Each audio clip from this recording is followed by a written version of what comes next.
Mahal and welcome back to Weekend Edition. This is Rehash, where we recap the big stories of the week. And this was an ongoing conversation from last week. Let's talk about the power, Nestor. The saga of Cabras 3 and 4 continues. This week we had an interview with the GPA General Manager, John Benavente, who just came back from London, where he met with about 10 different underwriters, all with a piece of that GPA 3 and 4, or Cabras 3 and 4 contract. There, he is estimating that they may, the cost to repair might be in the $100 million range. And so he met with the insurance underwriters to let them know what the status was and what the repairs would entail. And so it might be another 3 months though before they're actually able to go in there and do their inspections. And they expect that the insurance underwriters will also have their inspection teams in to do that too. So also this week the KUAM Fire Department came out with their the results of their investigation, and they reached the conclusion that it was an accidental malfunction of the machine.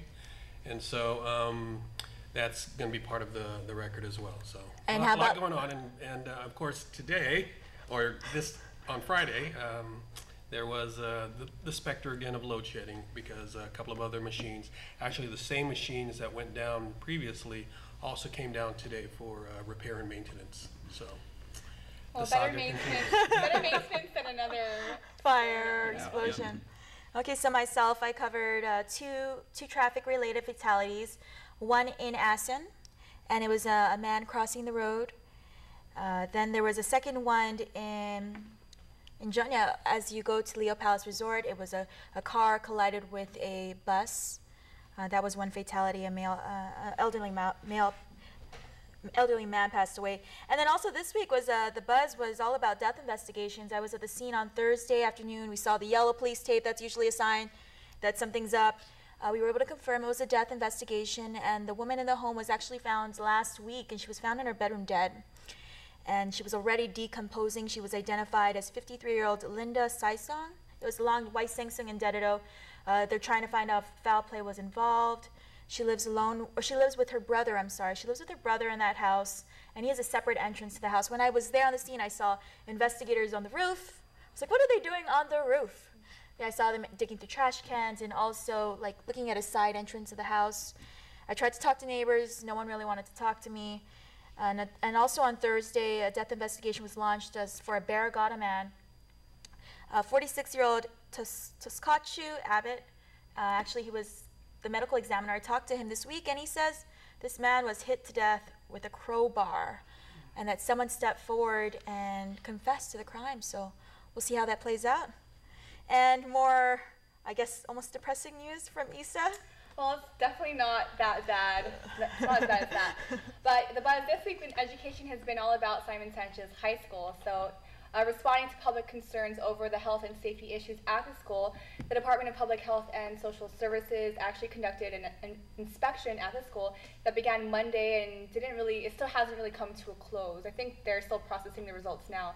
But preliminary results that came out on Tuesday showed that the school had at least 48 demerits, which is actually enough to shut the school down. It warrants school closure at 40 demerits. So, but you know, DOE's rapid response team has been on scene trying to correct some minor or quick fixes at the school. DOE has also asked Governor Eddie Calvo to step in and provide some assistance, so he's formed 2 teams that are going to continue to help DOE officials over the weekend.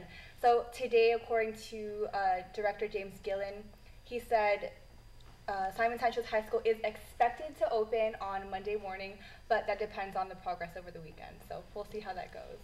And big changes for Hagåtña, Ken? Yeah, speaking about health and safety, those are one of the biggest concerns that DOA and DOE had about their former offices in Hagåtña.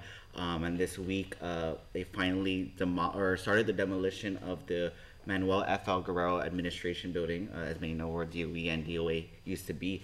I guess they're formally calling it the Plaza de España Revitalization. It's all part of the Hagåtña restoration and revitalization down there. So they did that. All the government directors were there this week for the beginning of the demolition, and it's going to be used to restore a palazzo, like a palace, and And I know there was a lot of concerns previously with the legislature because this is where a lot of governors worked, and there's a lot of history in it. So with the demolition, they said they're going to memorialize Governor Guerrero with like a monument there. And the daughter was actually there, and she was in full support of this demolition.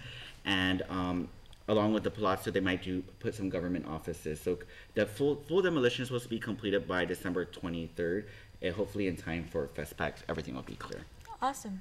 Okay, so if you have any news stories you want us to write about, you can email us at reporters@kuam.com or send us a message on Facebook. Stay tuned. We're back after this timeout.